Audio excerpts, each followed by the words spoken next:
This is Aldous Huxley, a man haunted by a vision of hell on earth. A searing social critic, Mr. Huxley, 27 years ago, wrote Brave New World, a novel that predicted that someday the entire world would live under a frightful dictatorship. Today, Mr. Huxley says that his fictional world of horror is probably just around the corner for all of us. We'll find out why in a moment.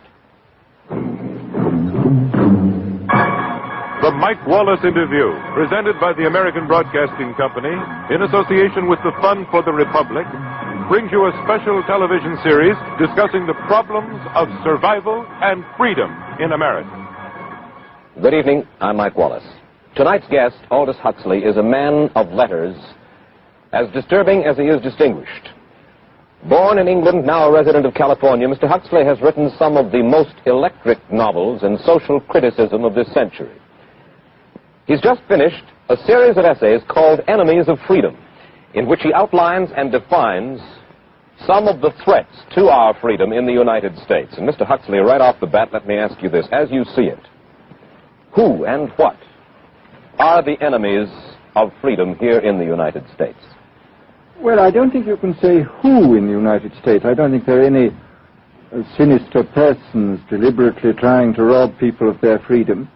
But I do think, first of all, that there are a number of impersonal forces which are pushing in the direction of less and less freedom.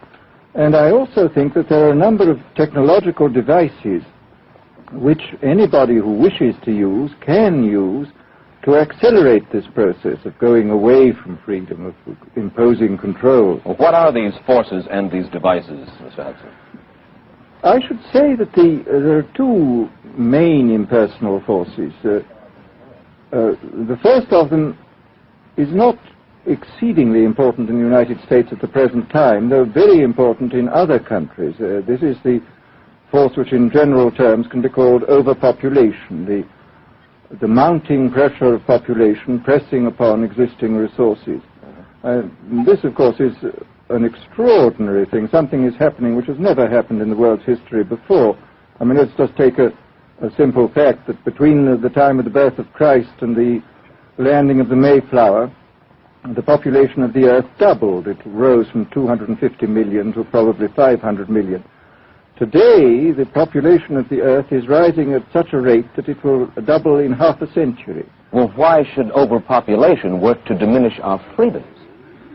Well, in a number of ways. I mean, the experts in the field, like Harrison Brown, for example, pointed out that in the underdeveloped countries, actually the standard of living is at present falling, that people have less to eat and less goods per capita than they had 50 years ago. And as the position of these countries, the economic position, becomes more and more precarious, obviously the central government has to take over more and more responsibility for keeping the ship of state on an even keel. And then, of course, you're likely to get social unrest under such conditions, with again an intervention of the central government. So I think one sees here a pattern which seems to be pushing very strongly towards a totalitarian regime. And unfortunately, as in all these underdeveloped countries, the only highly organized political party is the Communist Party, it looks rather as though they will be the heirs to this unfortunate process, that they will step into the position of power. Well, then, ironically enough, one of the greatest forces against communism in the world, the Catholic Church, according to your thesis, would seem to be pushing us directly into the hands of the communists because they are against birth control. Well, I think this strange paradox probably is true. There is it's an extraordinary situation, actually. I mean, one has to look at it, of course, from a biological point of view. The whole essence of biological life on Earth is a question of balance, and what we have done is to practice death control in a most intensive manner without balancing this with the birth control at the other end. Consequently, the birth rates remain as high as they were, and death rates have fallen substantially. All right, then. So much for the time being, anyway, for overpopulation. Another force that is diminishing our freedoms. Well, another force which I think is very strongly operative in this country is the force of what may be called over-organization. As technology becomes more and more complicated, it becomes necessary to have more and more elaborate organizations, more hierarchical organizations. And incidentally, the advance of technology has been accompanied by an advance in the science of organization. It's now possible to make organizations on a larger scale than was ever possible before.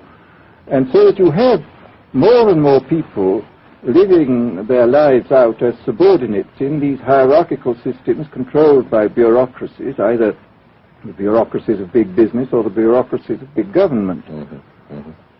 Now, the devices that you were talking about, are there specific devices or methods of communication which diminish our freedoms in addition to overpopulation and over-organization? Well, there are certainly devices which can be used in this way.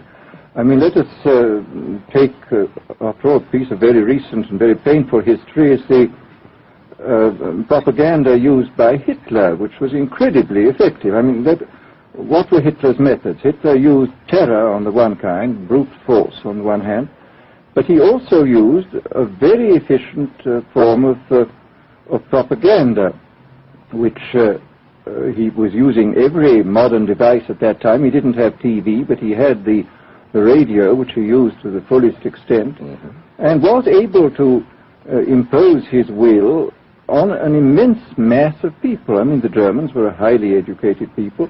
Well, we're aware of all this, but how do you equate Hitler's use of propaganda with the way that propaganda, if you will, is used, let us say, here in the United States? Are you suggesting that there is a parallel? Needless to say, it's not being used in this way now, but the point is, it seems to me, that there are methods at present available, methods superior in some respects to Hitler's method, which could be used in a bad situation. I mean, what I feel very strongly is that we mustn't be caught by surprise by our own advancing technology. This has happened again and again in history. Technology has advanced, and this changes social conditions. And suddenly people have found themselves in a situation which they didn't foresee and doing all sorts of things they didn't really want to do. Well, now, what do you mean? Do you mean that we develop our television, but we don't know how to use it correctly? Is that the point that you're making? Well, at present, the television, I think, is being used quite harmlessly. I would feel it's being used too much to distract everybody all the time. But, I mean, imagine, which must be the situation in all communist countries, where the television, where it exists, is always saying the same thing the whole time, is always driving along. It's not creating a wide front of distraction, it's creating a one-pointed drumming in of a single idea all the time. It's obviously an immensely powerful instrument. So you're talking about the potential misuse of the instrument. Exactly. We have, of course, all technology is in itself morally neutral. These are just powers which can either be used well or ill. It's the same thing with atomic energy. We can either use it to blow ourselves up, or we can use it as a substitute for the coal and the oil, which are running out. You've even written about the use of drugs in this light. Well, now, this is a very interesting subject. I mean, in this book that you mentioned, this book of mine, Brave New World, I postulated a substance called soma, which was a very versatile drug. It would make people feel happy in small doses. It would make them see visions in medium doses, and it would send them to sleep in large doses. Well, I don't think such a drug exists now, nor do I think it will ever exist, but we do have drugs which will do some of these things, and I think it's quite on the cards that we may have drugs which will profoundly change our mental states without doing us any harm. I mean, this is the pharmacological revolution which has taken place, that we have now powerful mind-changing drugs which, physiologically speaking, are almost costless. I mean, they are not like opium or like cocaine, which do change the state of mind, but leave terrible results physiologically and morally. Mr. Huxley, in your new essays, you state that these various enemies of freedom are pushing us toward a real-life, brave new world, and you say that it's awaiting us just around the corner. First of all, can you detail for us what life in this brave new world which you fear so much, or what life might be like? Well, to start with, I think this kind of the dictatorship of the future, I think will be very unlike the dictatorships which we've been familiar with in the immediate past. I mean, take another book prophesying the future, which was a very remarkable book, George Orwell's 1984. Mm-hmm. Well, this book was written at the height of the Stalinist regime and just after the Hitler regime. And there he foresaw a dictatorship using entirely the methods of terror, the methods of physical violence. Now, I think what is going to happen in the future is the dictators will find, as the old saying goes, that you can do everything with bayonets except sit on them. But if you want to preserve your power indefinitely, you have to get the consent of the ruled. And this they will do partly by drugs, as I foresaw in Brave New World, partly by these new techniques of propaganda. They will do it by bypassing the sort of rational side of man and appealing to his subconscious and his deeper emotions and his physiology even, and so making him actually love his slavery. I mean, I think this is the danger, that actually people may be in some ways happy under the new regime, but they will be happy in a situation where they oughtn't to be happy. But let me ask you this. You're talking about a world that could take place within the confines of a totalitarian state. Let's become more immediate, more urgent about it. We believe, anyway, that we live in democracy here in the United States. Do you believe that this brave new world that you talk about could, let's say in the next quarter century, the next century, could come here to our shores? I think it could. I mean, that's why I feel it's so extremely important here and now to start thinking about these problems, not to let ourselves be taken by surprise by the new advances in technology. I mean, for example, in regard to the use of the drugs, we know there's enough evidence now for us to be able, on the basis of this evidence and using a certain amount of creative imagination, to foresee the kind of uses which could be made by people of bad will with these things, and to attempt to forestall this. And in the same way, I think with these other methods of propaganda, we can foresee and we can do a good deal to forestall. I mean, after all, the price of freedom is eternal vigilance. You write in Enemies of Freedom, you write specifically about the United States. You say this, writing about American political campaigns. You say, all that is needed is money and a candidate who can be coached to look sincere. Political principles and plans for specific action have come to lose most of their importance. The personality of the candidate, the way he is projected by the advertising experts, are the things that really matter. Well, this is... during the last campaign, there was a great deal of this kind of statement by the advertising managers of the campaign parties, this idea that the candidates had to be merchandised as though they were soap or toothpaste, and that you had to depend entirely on the personality. I mean, the personality is important, but there are certainly people with an extremely amiable personality, particularly on TV, who might not necessarily be very good in positions of political trust. Well, do you feel that men like Eisenhower, Stevenson, Nixon, with knowledge of forethought, were trying to pull the wool over the eyes of the American public? No, but they were being advised by powerful advertising agencies who were making campaigns of a quite different kind from what had been made before. And I think we shall see probably all kinds of new devices coming into the picture. I mean, for example, this thing which got a good deal of publicity last autumn, subliminal projection. I mean, as it stands, this thing, I think, is of no menace to us at the moment.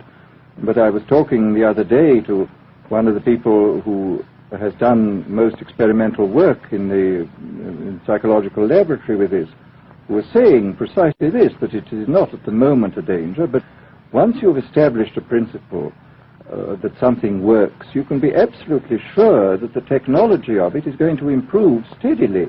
And his view of the subject was that, well, maybe they will use it to some extent in the 1960 campaign, but they will probably use it a good deal and much more effectively in the 1964 campaign, because this is the kind of rate at which technology advances. And we'll be persuaded to vote for a candidate that we do not know that we are being persuaded to vote for. Exactly. I mean, this is a rather alarming feature, that you're being persuaded below the level of choice and reason. In regard to advertising, which you mentioned just a little ago, in your writing, particularly in Enemies of Freedom, you attack Madison Avenue, which controls most of our television and radio advertising, newspaper advertising, and so forth. Why do you consistently attack the advertising agency? Well, no, I think that advertisement plays a very necessary role, but the danger, it seems to me, in a democracy is this. I mean, what does a democracy depend on? A democracy depends on the individual voter making an intelligent and rational choice for what he regards as his enlightened self-interest in any given circumstance. But what these people are doing, I mean, what both for their particular purposes, for selling goods, and the dictatorial propagandists are doing, is to try to bypass the rational side of man and to appeal directly to these unconscious forces below the surface, so that you are, in a way, making nonsense of the whole democratic procedure, which is based on conscious choice on rational grounds. Of course, well, maybe you have just answered this next question, because in your essay you write about television commercials, not just political commercials, but television commercials as such, and how, as you put it, today's children walk around singing beer commercials and toothpaste commercials, and then you link this phenomenon in some way with the dangers of a dictatorship. Now, could you spell out the connection, or how do you feel that you have done so sufficiently? Well, I mean, here, this whole question of children, I think, is a terribly important one, because the children are quite clearly much more suggestible than the average grown-up. And again, suppose that that for one reason or another all the propaganda was in the hands of one or very few agencies, you would have an extraordinarily powerful force playing on these children, who after all are going to grow up and be adults quite soon. I do think that this is not an immediate threat, but it remains a possible threat. And you said something to the effect in your essay that the children of Europe used to be called cannon fodder, and here in the United States they are television and radio fodder. Well, after all, you can read in the trade journals the most lyrical accounts of how necessary it is to get hold of the children, because then they will be loyal brand buyers later on. Mm-hmm. But, I mean, again, you just translate this into political terms. The dictator says they will be loyal ideology buyers when they're grown up. We hear so much about brainwashing as used by the communists. Do you see any brainwashing other than that which we've just been talking about that is used here in the United States? Other forms of brainwashing? Not in the form that has been used in China and in Russia, because this is essentially the application of propaganda methods, the most violent kind, to individuals. It's not a shotgun method like the advertising method. It's a way of getting hold of the person and playing both on his physiology and his psychology till he really breaks down, and then you can implant a new idea in his head. I mean, the descriptions of the methods are really blood-curdling when you read them, and not only the methods applied to political prisoners, but the methods applied, for example, to the training of the young communist administrators and missionaries. They receive an incredibly tough kind of training, which causes about 25% of them to break down or commit suicide, but produces 75% of completely one-pointed fanatics. The question, of course, that keeps coming back to my mind is this. Obviously, politics in themselves are not evil. Television is not in itself evil. Atomic energy is not evil. And yet you seem to fear that it will be used in an evil way. Why is it that the right people will not, in your estimation, use them? Why is it that the wrong people will use these various devices and for the wrong motives? Well, I think one of the reasons is that these are all instruments for obtaining power, and obviously the passion for power is one of the most moving passions that exist in man, and after all, all democracies are based on the proposition that power is very dangerous and that it's extremely important not to let any one man or any one small group have too much power for too long a time. After what are the British and American constitutions except devices for limiting power? And all these new devices are extremely efficient instruments for the imposition of power by small groups over larger masses. Well, you ask this question yourself in Enemies of Freedom. I'll put your own question back to you. You ask this: in an age of accelerating overpopulation, of accelerating overorganization, and ever more efficient means of mass communication, how can we preserve the integrity and reassert the value of the human individual? You put the question. Now here's your chance to answer it, Mr. Huxley. Well, this is obviously, first of all, it's a question of education. I think it's terribly important to insist on individual values. I mean, there is a tendency, as you probably read a book by White, The Organization Man. It's a very interesting, valuable book, I think, where he speaks about the new type of group morality, group ethic, which speaks about the group as though the group was somehow more important than the individual. But this seems, as far as I'm concerned, to be in contradiction with what we know about the genetical makeup of human beings, that every human being is unique. And it is, of course, on this genetical basis that the whole idea of the value of freedom is based. And I think it's extremely important for us to stress this in all our educational life. And I would say it's also very important to teach people to be on their guard against the sort of verbal booby traps into which they're always being led, to analyze the kind of things that are said to them. Well, I think there is this whole educational side, and I think there are many more things that one could do to strengthen people and to make them more aware of what was being done. You're a prophet of decentralization. Well, yes, if this is feasible. It's one of the tragedies, it seems to me. I mean, many people have been talking about the importance of decentralization in order to give back to the voter a sense of direct power. I mean, the voter in an enormous electorate feels quite impotent, and his vote seems to count for nothing. This is not true where the electorate is small and where he is dealing with a group which he can manage and understand. And if one can, as Jefferson, after all, suggested, break up the units into smaller and smaller units, and so get a real self-governing democracy. Well, that was all very well in Jefferson's day, but how can we revamp our economic system and decentralize, and at the same time meet militarily and economically the tough challenge of a country like Soviet Russia? Well, I think the answer to that is that there are, it seems to me that the production, industrial production, is of two kinds. I mean, there are some kinds of industrial production which obviously need the most tremendously high centralization, like the making of automobiles, for example. But there are many other kinds where you could decentralize quite easily and probably quite economically, and that you would then have this kind of decentralized life. After all, you begin to see it now if you travel through the South, this decentralized textile industry which is springing up there.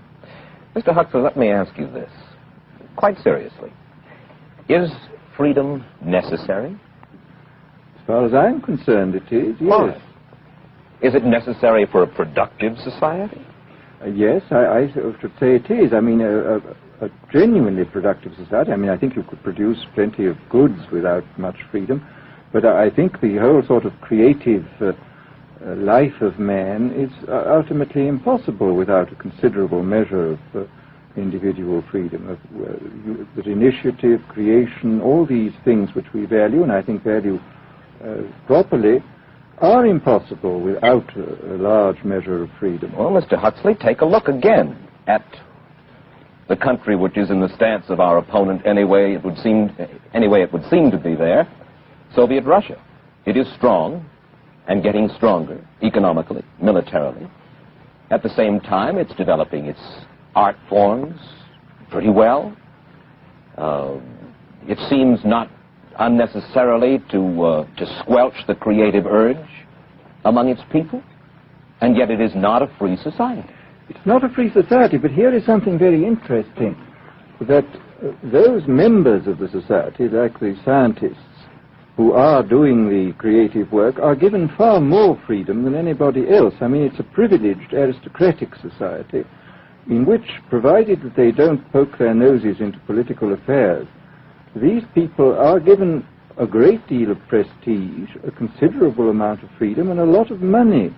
I mean, this is a very interesting fact about the new Soviet regime, and I think what we're going to see is a people on the whole with very little freedom, but with an oligarchy on top enjoying a considerable measure of freedom and a very high standard of living.